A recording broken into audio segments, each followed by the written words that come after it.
Y'all surprised cause I ain't got an LA chick on my side, the passenger, the LA whip. It's all good, I got love for my LA chicks, but I'm down to... What is up, everybody? Welcome back to the channel. Real quick, I'm just gonna get right into this. I uploaded a video like 2 days ago, and I was trying to put my new drag pack on, the front skinnies and the rear drag radials, but the rear was so wide that they wouldn't fit on the car without hitting the sway bar links. So I uploaded the video. I didn't get to fully install them. The next morning I got up, I had a package on my doorstep. Perfect timing. It was my sway bar end link. So I hopped onto it today and got it knocked out real quick. Super easy process. Anyone can do it. So if you got one of these cars and you're thinking about putting some wider rear tires and maybe even fit 315s, you're probably gonna have to do this. But anyway, here's a preview of what they look like. They came out really nice. They fit solid. Right now I have spacers on it. I wasn't sure whether or not I was gonna need them when I had it jacked up in the air. Even with the shorter sway bar links, you'll see in the video I ran into issues. I had to go out and get these spacers, but it turns out once I sat the car down, it was fine. You got like this much clearance. So really the spacers aren't even needed. You just get it up in the air, you put the rims on, it might hit, but as soon as you lower it, you're fine. So let's get into it. Some 17s will fit on this. I want to say if they're like 9-inch wide, which is what most 17s will come as, they'll slide right on. So if you try to Google it or something like that, you're going to see half the people are going to be like, yeah, they slide right on. You don't have to do any adjustments. And then the other half are going to be like, no, you got to buy the end links. So to clear it up, if they're wider than 9 inches, buy the end links. So if you look through here, I'm not sure how well you'll be able to see that. You should be able to see, get my hand up in there. All right here where I'm pointing, where it wraps around it.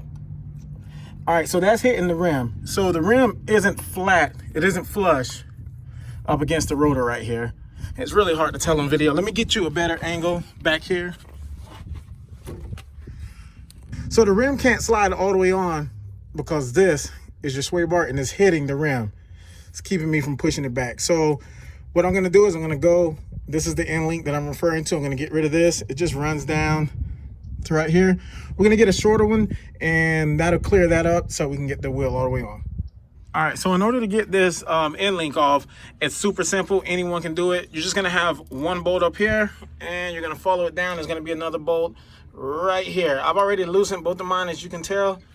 So the only tools you're gonna need for this job after you get the tires and everything off, I'm gonna be using 5/8 wrench and 15 millimeter. All you're gonna do is just gonna go on one side with one and the other side with the other, and literally just twist one off holding the side still, because you'll see it'll free spin over here. So you're gonna hold this side still with one and just twist this one until it comes off. I actually broke my little tripod mount. It was a little cheap one, so I can't really film me taking this off. So I'll just have to skip to when I get it out. Okay, so now I got it open, we can do the side-by-side comparison. And the first thing you're gonna notice is how much beefier the Bwoody end link is over the factory one. I wanna say this is maybe, I don't know, a 1/2 inch in circumference. This is like a 1/4 inch. And then just look at the heads and the bushings. So yeah, it's not even a comparison.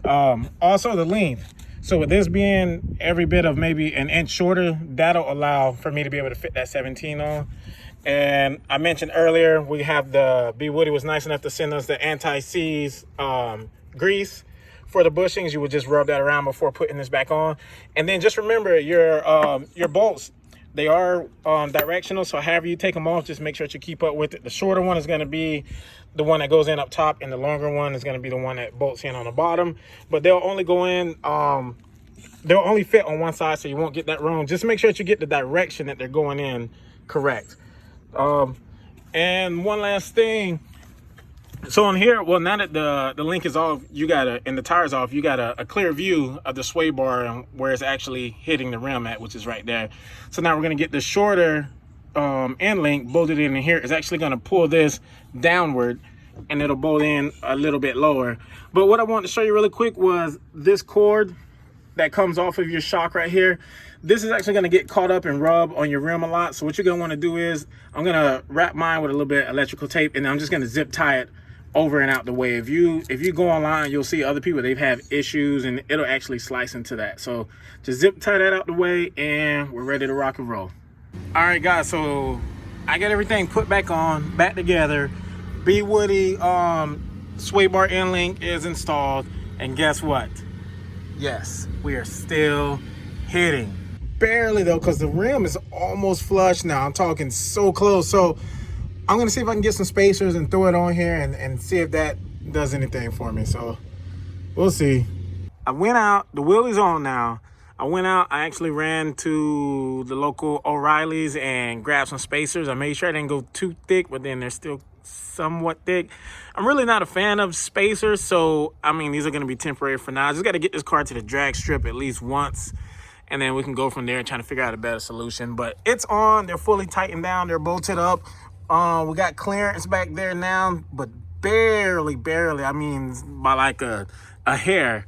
But I'm thinking that once I drop the car down, it'll be fine and it'll really have a little more clearance in there. So let's see.